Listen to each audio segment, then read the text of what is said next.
weapon will prosper. No enemy triumph. He will not overcome.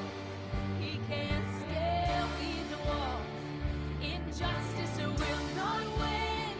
Hell's gates will not prevail. Not on my time. Not on my watch. I am a watchman, and I take my place. As I wait, I will keep the faith. 'Cause I am a watchman, and I stand my ground. But if I never see it, I will stay the course.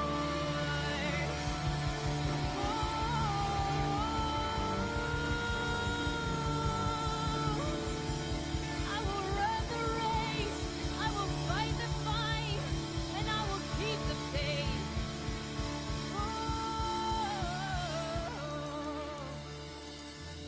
I keep my eyes fixed on you. I keep my eyes fixed. Hello there. I am Jacob from Japan. Welcome to today's noon prayer watch. I'm coming to you as usual from my house here in Japan, Osaka, Japan. Thank you for joining. Thank you for watching. Thank you for praying. Hope you guys have had a good week so far. The weekend will start from tonight, from tonight. So I hope you have a good Shabbat, good rest. Those of you that have the day off, hopefully, if you don't, you can take some time off sometime. It's always good to rest. You know how it is. So today's topic is, if you happen to have watched me or the Friday live stream a couple weeks ago, I started a series on life and death, and I talked about some issues here in Japan, in Asia, in Japan, regarding these two topics. I think it's very important. I don't know how interested people are, but when I try to communicate the situation here in Japan and in Asia to people in other parts of the country, these are some of the concepts, these are some of the key factors that I try to convey to people. Okay, so like the purpose of what I'm trying to do here is, of course, to inform people on the, oops, sorry. Oh, sorry. To inform anybody on the spiritual condition here in the culture. How people view life and how people view death really affects what they believe, what they do, how they behave. And so a lot of you out there, you might just be interested. Some of you want to intercede. I think a lot of you do intercede and pray for the nations. Very good thing to do, of course. But also in the future, if you want to come to Asia, or if you want to, whether it's short term or whether it's long term, I think these are some of the things I will share today and in the future as well. They're very important to understand. The more you know, when you come, into a culture like this, the less culture shock you have, the less learning you have to do on the fly, and the more able you are to be prepared to do what you're supposed to do, if that's what the Lord wills there. Okay, so last time, it was about 2 weeks ago, the first installment. This is the second installment of, I don't know how many times I'm going to do this. We'll see. And I might, Lord willing, I might talk about other parts of the country. I might talk about America or some other place if the Lord highlights it, or if I have that opportunity. So that's what we're going to talk about today. But before I do that, I have an idea that I want to try out, those of you that are watching. I can, of course, come up here and talk about what I feel is important, but I also would like to hear from you guys out there. What sort of things would you like to know about? So I'm going to do something a little old-fashioned. I'm going to try to do a mailbag. Thank you for watching, of course, and I'll post this again at the end of the live stream, but I want to try to do a mailbag. So my email address is jacob@christiancentershreveport.com. I know it's long, but it's pretty simple. It's jacob@christiancentershreveport.com. Please shoot me an email. I know it's a little old-fashioned. We have different apps and direct messages and things like that, but I think this is the best way to cover all the different platforms that we are broadcasting on. You can just shoot me an email there. And I can't promise I will address every email, but I will certainly try. And of course, I have to use discretion on what I say and all of that. And so I'd like to hear from you guys. Feedback is always appreciated. Um, but if you have a question about Japan, a question about Asia, or anything basically that you think I can help answer, please go ahead and send me an email. And I'll try to do it, read them and answer them on these live streams. So we'll see how that goes. We'll see if we get anything. Okay, so let's go ahead and jump into what I have for you today. Life and Death, Part 2. Part 2 of I don't know how many. So last time, I'll go in. Last time I talked about some of the societal issues, societal problems in relation to life and death here in Japan. And you can go back and watch that if you so choose. But I'm going to move to a different topic. So the societal issues that we have here in Asia and Japan, um, they are like you reap and you sow, right? They're kind of like the product of certain, factors. And so I'm going to kind of go into that today. What I mean by that is we're going to talk about the natural environment and, of course, the religious aspects of the culture over here. And so, like, the way the natural world works here and the way religion works here will affect the people here, and that produces the issues, the societal problems, the societal issues that we have. It's like the result. It's the effect of the cause. You have a cause and you have an effect. So we're going to talk about that. First, natural environment. You don't really have a lot of control over your natural environment, but it does affect your life. It does affect, of course, weather, things like that. And that can affect, if you live in a place like here, it can affect how you view life and how you view death. Okay, natural disasters. You probably, all of you, by this point, if you're, teenager up, you've probably seen in the news Japan has suffered some sort of traumatic, catastrophic natural disaster. We have four main categories. We have earthquakes. You probably heard about that. Back in 2011, the year I actually came first to Japan, had a very big earthquake, one of the biggest ever, I think, and it destroyed a lot of. It was way, way up north from where I live right now, but it was destroyed a lot of stuff up there. I came to Japan 6 months after that, and there were still so many aftershocks from that earthquake. Where I originally live, I didn't live here. And so earthquakes are a very big deal, and they destroy many things. Volcanoes. We have volcanoes. These don't erupt often, but when they do, watch out. Obviously, it's a big deal. Pastor Tim, and maybe some of you know back in March, Pastor Tim and Pastor John, Pastor Scott, they came here to Japan and we did ministry. And we actually went to a place, one of the biggest, I don't know if it's the biggest, and we went close to an active volcano. And it's funny, they have like a weather report, how is the smoke coming out of the volcano? Can you go see it? Can you not? We wanted to go see it, but we couldn't because it was just too smoky or whatever. I don't understand how that all works. But it's because of the volcano, the soil around that area is very good and very good for growing crops and things like that. And we were talking to people that lived there, and we were like, well, what are you going to do if the volcano explodes? And they're just like, we're going to be dead.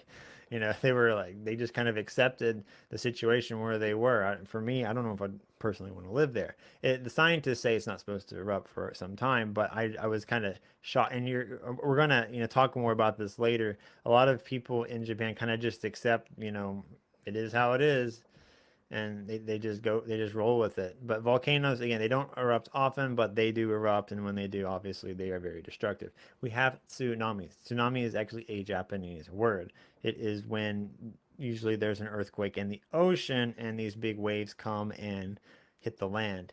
It's very destructive. And so that's back in 2011 when in March when Japan had the big earthquake, it was in the ocean and it caused a tsunami to hit the north part of the country and caused a lot of problems. A lot of you probably saw that on the news. Okay, and then finally we have typhoons. Typhoons are probably the least destructive of these four, but we have them a lot. Typhoons, by the way, are hurricanes. The difference is it's in the Pacific Ocean. Each ocean has its own name. In the Atlantic Ocean, we have hurricanes. Pacific is typhoon. Indian Ocean is cyclone. Believe that's correct. I don't think I got anything mixed up there. And so we have these a lot. Being from Louisiana, I'm kind of a, veteran when it comes to weathering hurricanes. Although in Shreveport we're so far up inland, it's not as bad as, down in the coast. However, we do get, inclement weather, lots of rain and sometimes flooding, and they can be really big. I would say in my experience in about around the decade I've lived in Japan, they're not the typhoons aren't as destructive as that. They're smaller and they're faster and there's more of them. Whereas sometimes I feel like hurricanes um, in Louisiana, they're like big, massive, slow moving, and they take their time as they come up and as they go through the land and go off to wherever they go. Whereas, in Asia, it's just boom, boom, boom. You get hit one after the other, like once a week sometimes. We've had one this year, earlier this month, and it wasn't too bad. We went and we had plans actually, and we couldn't cancel them because of the weather. So we went out and drove in towards the end as the typhoon was kind of dissipating, and there was some serious flooding on the edges of where we live, but it wasn't too bad.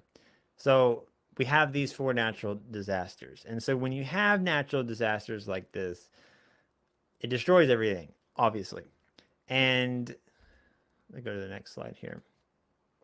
Japan is limited in natural resources. So things here are usually built of wood. Houses and buildings are built of wood traditionally. Now, in the modern era, it's not all wood anymore. But in the past, it was built by wood. That's easy to be destroyed, but it's also easy to rebuild. And so the society here is accustomed to everything being destroyed and you rebuild it. And then you destroy it and you rebuild it. And because of how everything is made of wood, things are prone to fires. So if you study history, you will hear a lot about different fires that have broken out and destroyed lots of cities. Excuse me. Particularly in recent history in World War II. At the end of the war, as you know, America and Japan fought, and a lot of people know obviously about the atomic bombs in Hiroshima and Nagasaki, but not a lot of people really know about the firebombing from the war, where bombers would just drop firebombs on these cities built of mostly wood, and it would just burn and everything down, and a lot of people would die because, when you're in a big, massive city and everything's wood, you can't escape. You can't go anywhere. Everywhere you are, there's a fire basically, and so that actually killed a lot of people. Not a lot of people know about that. And I'm not here to like get political or blame this person or that in this country or that, but that did happen, and I'm just trying to convey, the situation here. Now it's not so much a problem, fires that is, but people still have this mentality that you build things and you tear them down and you build them and you tear them down. To build a building or something to last a long time isn't really a concept here because of the aforementioned natural disasters that tend to destroy everything. And so because it's so chaotic, this land is so chaotic, cooperation is very important to culture. In the past, it was key to survival. You had to get along with your neighbors. You had to get along with your family because world's crazy out there and some natural disaster might kill us all, and so we have to work together to survive. And so if you come here and you experience the culture, you talk to the people here, you'll realize they're very cooperative, sometimes a little too cooperative in my opinion, but that's part of the reason why. It's because the pressure from the natural environment causes people to cooperate, whether they like it or not. You have to survive. Humans will ultimately do what they need to do to survive, regardless of what they think or what they believe. It's in our nature to live, even if our culture or our religion says otherwise. Okay, so because of this, everything's being destroyed all the time. You'll be surprised, people are not so sentimental to physical objects. For example, clothes. Clothes are easily thrown away. I have my wife, she is, of course, Japanese, and if I have any piece of clothing with the smallest hole or damage to it, I gotta throw it away. I don't, I fight to protect some of my clothes. Like, if there's like a little hole somewhere, it's still good. No one can see that. And there's not one on here. I'm just saying, using this as an example. If there were one, like a hole in the underside or something, I would be like, it's still good. No one's gonna see that. But my wife is like, it blows her mind. No, we gotta throw it away. It's bad. We gotta get something new. And you'll be surprised at how easily people will throw away stuff here and just buy something new. It kind of shocks me sometimes. Gifts as well. You got to be careful. Like, I'll give somebody a gift, but then a year later, oh, they don't need this anymore. Throw it away. It's nothing to do. It's not like they're trying to be rude or disrespectful. It's just they don't attach so much sentimentality to physical objects. I say that as a person who is incredibly sentimental. If someone gives me something, I'm going to try to keep it forever. I'm better about that now. I don't want to be a pack rat or anything. I'm better about that now, but I struggle with that. And so to come here, that's like a uh, big culture shock for me. It's kind of hard to deal with. It's actually, of course, living here has helped me with that issue. Um, but in course, there's less sentimentality also attached to life. And I may have talked about this last time, I can't remember, but I've been very shocked at, like, when I talk with people who are fairly young, they have like no hope to live a long life. In fact, some of people think that it's actually quite selfish to live a long life. I've heard Christians tell me that. I asked them, "What are you going to do when you're 50 or 60?" Oh, um, I'm not going to live that long. I'll be dead by then. Is what they say. And what are you talking about? And I don't want to. I don't want to be a burden on my family or other people. I think it's selfish to live that long. And you know, us in America, us in the West, we're gonna live a really long, happy life, surrounded by our friends and family. A big family, leave a big, Let's not everyone has that dream or whatever, but it's biblical. It's biblical. Like Abraham and Moses, these kinds of guys lived a long life and they left a great legacy. They provided for their children, their children's children, and they taught them well how to carry on what the vision of what we're doing. It's very biblical concept, and that doesn't really exist here. People are more like, it's not everybody, but people are more concerned with being a burden to other people, which has some of its, it's nice that you're considerate of other people, but um, it's not a biblical mindset. It's more about yourself. You feel guilty of being a burden to other people, not so much that it's actually a burden. And yeah, that's another topic. I'm going to move on. People don't attach so much sentimentality to their life. And we're going to get into more about why that is. It's, of course, a result of the natural environment that they live in, but there's other factors as well. One of them is religion. I don't know if you know about religion in Asia. There's in America, there it was back, half a century ago, but the New Age movement came to America and it became very popular.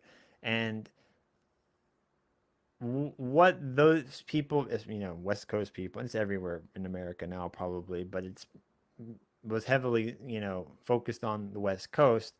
Um, it's funny we call it New Age when it's actually very old. It's older than most other forms of religion that we have today: Islam, Christianity, all of the more modern, Protestant denominations. It's actually much older, much more ancient than all of those things, but we call it new. We call it new when it's new to America, but it's not new to the world, not new to humanity. And so in Japan and in Asia, but more in general, in Japan we have two main forms. In Japan specifically, we have what is called Shintoism. You may have heard of it. And this is super old. It's thousands of years old, long, long, long, long time ago. And it's a very, the more you study it, the more you realize it's a very old religion and an old way of thinking. It's similar to, it's an ancient belief similar to the patriarchs era in the Bible. Like if you read Genesis, like that era, from like Exodus and on, they're really focused on monotheism. Like this God is the only God, and not, don't do that. There's a big gap between Genesis and Exodus, right? And so worship God, don't worship other idols. It's in the Ten Commandments, and it's a theme throughout basically the rest of the Old Testament. Whereas um, in Genesis, that isn't so much focused on at that point. And the way people, if you study that era, the way people view gods and religions and worship and things like that, very similar to Shintoism here in Japan. So it's like when you're talking to people, when you're evangelizing or whatever, telling them about Jesus, you're not dealing with modern ideas. You're dealing with ancient ideas. In America, we don't have really struggle with telling people, hey, stop worshiping idols, stop offering food to idols. Like that's in the Bible, like Ezekiel and places like that. God is heavily being, or Ezekiel through God through Ezekiel is heavily criticizing people for offering food to idols and eating that food and things like that. And that's not really an issue in America, right? But it is an issue here. I remember the first, in Japan, it's common to give souvenir or a present to someone when you visit them. And so one time I visited this family, and they weren't Christians. They were a homestay family for me, and so I gave them some chocolate from America. I'm just trying to be respectful, follow the culture. And in this house, they have, of course, I found out later, they have a family altar, and when I walked by it, I saw some pieces of my chocolate on the family altar, and I was like, God, I don't know how I feel about that. I enabled them. I mean, they're gonna do it anyway with whatever they have, but I was like, my little chocolates from Texas airport. It's on the altar there. I don't know how I feel about that. I wasn't really expecting to experience that when I came here, and that's not something you experience in the West, but it is, of course, still going on here. And so it's hard to tell people like, don't do that. That's bad. And I'll get more into that in a second. But that's how it is. We're kind of in old times here still in a way. Shintoism itself specifically is animistic, and what that word means is there's like a spirit inhabiting everything, specifically natural things. Like every tree, every rock, every river has some sort of a spirit. And so you need to be, it teaches this way, this religion teaches that you need to be respectful of those spirits in these places. There's not really like one major god or spirit that you worship. It's just kind of like you are inhabiting a world with many spirits all around you. So it's hard to call this a religion in the sense that we know it. Um, yeah, we're going to move on there. But because of that, it one big thing of the culture here in Japan is people respect inanimate objects because every tree, every rock, every river has a spirit in it. You got to respect it. You got to take care of it. Got to clean it sometimes, and so that call even when physical objects in your house, your phone or TV or whatever, people are very respectful. They're not gonna like if you're cleaning out your closet, they're not just gonna throw stuff out onto the floor. Some people do. But people will gently put it down, instead of just throwing it around. I'll give you an example. Let's say you have a kid and a kid hits a door or the wall or something. In America, the mom, dad would say, "Hey, don't do that. You're gonna break the door." But in Japan, they won't. They might say that, but they will probably say something more like, "Don't hit the door. Don't do that. How do you think the door feels?"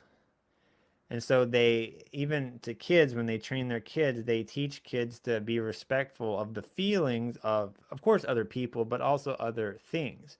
And so if you do that, then you can control your children and keep them from breaking stuff and hitting stuff and handling it in a destructive way. And it works because people are very respectful with their stuff. They take care of their stuff. They like high quality things. And yeah, last week, I believe, I was talking with my friend Daiki about worship in Japan, and he brought up the point of, there's many gods, many spirits. I think spirit is a more accurate way to talk about it in English. But he said that there's like a spirit in the toilet, and that's not a traditional belief. A couple of years ago, there was a song someone put out about the god of the toilet or the spirit of the toilet, and it was about basically keeping the toilet clean. And that was the motivation behind that song. So, we put this idea out there that there's a spirit in the toilet to make it happy. You clean it.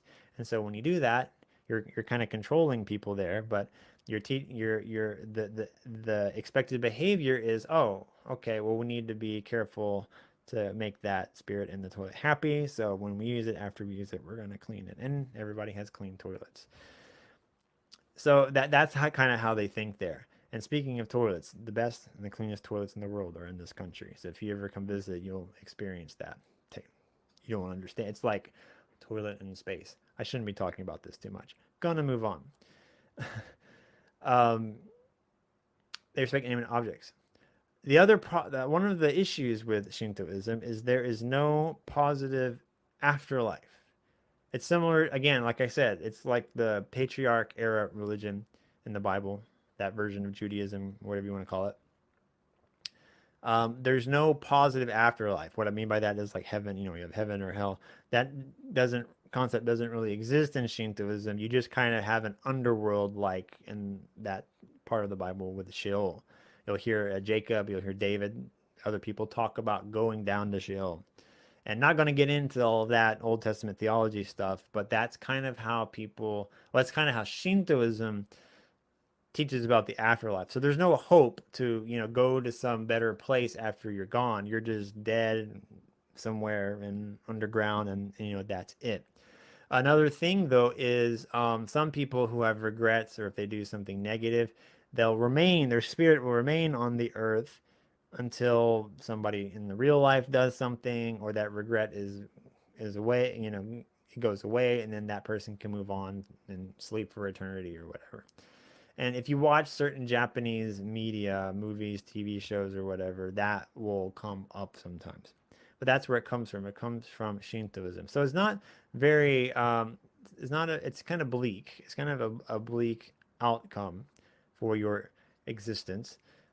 And so a couple centuries later, after not modern Japan, but the nation of Japan, the people of Japan and the culture started, they brought over Buddhism. And not only Buddhism, they brought over everything Chinese at the time. China in this part of the world was number one, and so they brought over their language, their architecture, their religion, and a lot of their food.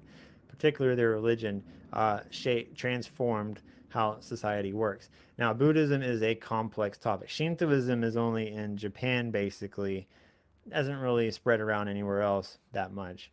Buddhism is everywhere. It's the fourth biggest religion, I believe, in the world. And basically everywhere Christianity isn't, or Islam isn't the most popular religion, that Buddhism is. So we're talking about it's prominent in India. That's where it came from, but it's all big in China, of course, Tibet, I guess Mongolia. I can't remember if Islam is number one there or not yet.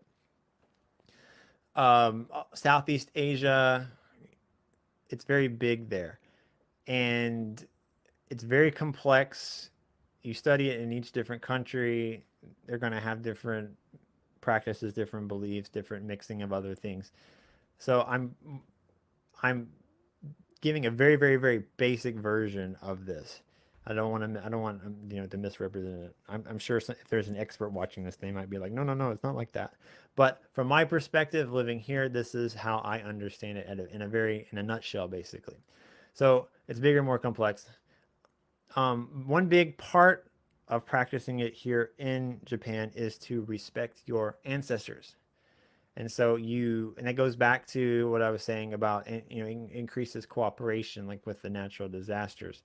But in a spiritual level. So if you take care of your ancestors, your children, your progeny will take care of you once you have gone and passed on. So that's a big thing. In a couple of weeks, we're gonna have a holiday called Obon. It's in the summer in August, not a couple weeks, couple in a month or so. And so that's usually when everyone goes back to their hometown. That's like the Thanksgiving, Christmas of Japan, basically. They do Christmas, but it's way different. It's more like Valentine's Day. That's another topic.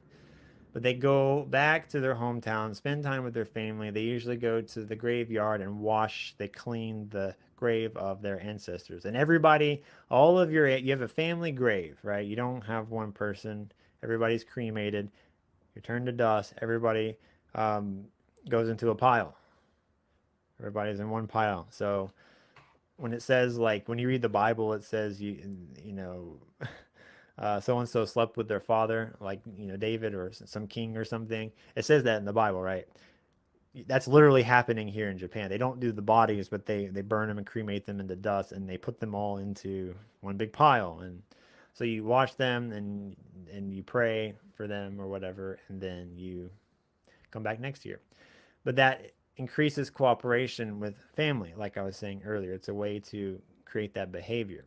That's a big part of it. The other big part, and I don't really hear people talking about this so much, but when you study it, reincarnation is very big in um, Buddhism. And again, it came from India. So if you know anything about Hinduism, reincarnation is also a big part of that religion as well. But basically, what happens is your goal is nirvana, or it's basically like heaven, a blissful state or whatever. And so the person will die and they will be reborn continuously until they achieve that state. You achieve that state by being a good person. Have a slide for that. Yeah. And if you're a bad person, you might be reincarnated as a pig or something. And you eventually you get another chance, and you keep going up levels until you achieve the uh, the end result that you were aiming for. And the thing about this is, if you think about it, death is integral to this religion. I don't really see people talking about this in Japan. Like, most people are technically atheist here, even though they do a lot of practices of these two religions that I'm talking about. But um, so I don't hear people talking like, oh, well, when I die in the next life, I'm going to be a crow or something. I don't see people talking about that or taking that seriously. I don't think people actually believe in this stuff, even though they do it, like do all the practices and rituals and things like that. Um, they're just going along, with the culture. They're nominal, basically, I believe. But anyway, that's again another topic for another time. But spiritually, death is integral for this to happen. Obviously, this is at odds with the Bible. The Bible says it's important that man should die only once, whereas this is saying is many, many times until you reach a certain state. And so, because of that, if you think about it, people aren't really worried about dying that one time. That's just, oh, well, if I die, I'll come back and try again, live a better life next time. So people aren't really valuing the life that they have now. Okay. And because of this, it has a more positive view of an afterlife. It's not just an underworld where you are asleep forever. It replaced this aspect of religion in the culture here. So what you have is you have people practicing Shinto stuff and Buddhist stuff together, and it's joined together. And they have a saying here in Japan. You'll hear a lot of people say this, both Christians and non-Christians. They say that when you're born, you're born in Shinto. When you get married, you are a Christian, and when you die, you're a Buddhist. And that's how they think. They kind of mix everything together. You might be curious, what do you mean when you get married, you're a Christian? For reasons. Most weddings, the last time I saw the stats, 70% of weddings are Western Christian style um, weddings. I think I talked about this in the past, but we don't have a lot of churches here in Japan. It's not Christianity is not very big, and so people will build big fake looking churches, big fake looking cathedrals, and it's solely for Christian style weddings. And they'll have a fake pastor, or they might be a real pastor, you never know, but they have some person from America or wherever pretend to be the pastor and marry them. It's legal, you sign the papers and everything. It's more about the theme and the feel and the aesthetic. It's not actually about spirituality, but that's just what they do. It just became popular here for whatever reason. I mean, I know some of the reasons, but again, another topic. I have a lot of rabbit trails I could go down that I'm not going to. Self control. Okay, so it replaced the afterlife in Shintoism. Okay, it's practiced together along with other local traditions. Earlier, like I said, I mentioned Pastor Tim and Pastor John and Scott came to Japan, and I showed them some of these places. You might have seen some of the videos that they took and uploaded, and I knew this stuff, but when I really was like showing and explaining things, I realized how syncretic, how together they practice and they mix all of these things, and that leads to some problems, which I'm going to get to in a second. And they mix everything together. They kind of just accept everything as is. Somehow it fits together. How does it fit together? It's not really important. Okay. This syncretism leads to Universalism. I don't know how much you guys know about Universalism, or we don't really talk about it, I think. It's kind of just accepted. It's not correct, obviously, for obvious reasons, but it is prominent, especially outside of America, outside of Europe, although I think it's becoming more prominent there. I see the way I see people talk. Okay, so like people in Asia aren't directly observing universalism. They're not saying I'm a universalist. Every faith, they might say every faith leads to something, some heaven or whatever, God or whatever. But it is practiced in theory.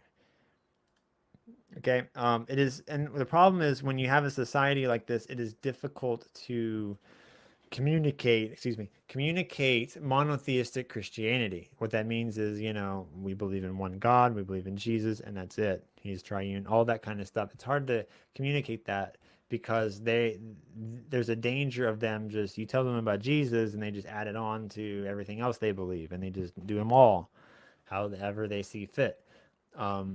So that's a different challenge that we have to do compared to other countries where um, people kind of understand you only worship one thing. Monotheism is the way to go. It's just who you're worshiping is the question. Okay. Universalism, for if you never thought about it or talked about it, it's unjust, I believe, as well. I think it's unethical because it's a belief that says that everyone goes to heaven or whatever, goes to be with God. It forces everyone into a fate that they cannot choose. And that takes away their autonomy. That takes away their choice. They might hate God, but you're forced to go in, with him because that's just what people believe. Okay, I think it's selfish also. Universalism is selfish because it's non-confrontational. If everyone just goes to heaven, then it doesn't matter what you believe or what you do in this life. You can just, do your own thing. I'll do my own thing. And when that person could be doing great evil in the world, worshiping an idol doesn't really hurt anybody, but these demonic mindsets will lead eventually to more destructive behaviors. And it's not good. We are called to, build the kingdom of God, and universalism is completely at odds with that at a very foundational and philosophical level. And when I say it's selfish, what that means is, it's not fun to tell people, you're wrong, you should stop doing that. I mean, some people might like that; they like to criticize other people. But if you have any, respect for other people, you want to be at peace with other people, it's very difficult to confront them on some of these issues.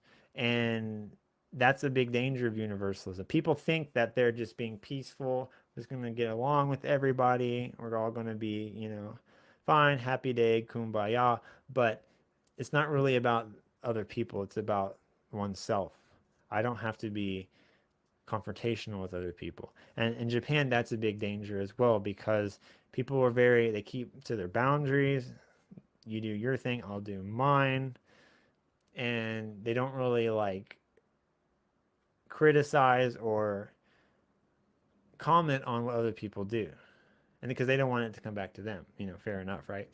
But it's an issue that we have to be cognizant of. and it's big in the world, in Asia especially. It's big in Israel. If you not gonna, again, that's another topic.